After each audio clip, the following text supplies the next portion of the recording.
Hello friends, याआधी आपण लोकलेखा समितीची माहिती पाहिली आहे. आज आपण पाहूया सार्वजनिक उपक्रम समितीची माहिती.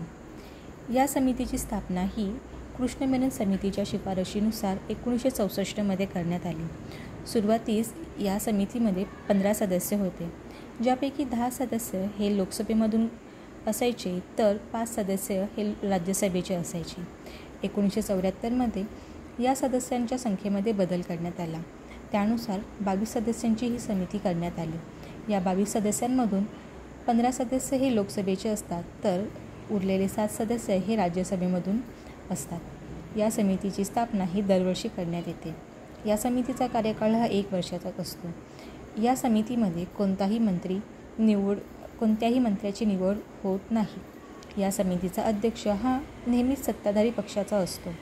या समितीमार्फत कॅगच्या सार्वजनिक उपक्रमांचे अहवाल तपासले जातात. कंपनीच्या दैनंदिन बाबींमध्ये ही समिती ढवळाढवळ करू शकत नाही.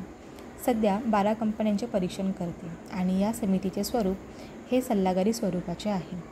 तर ही झाली सार्वजनिक उपक्रम समितीची माहिती.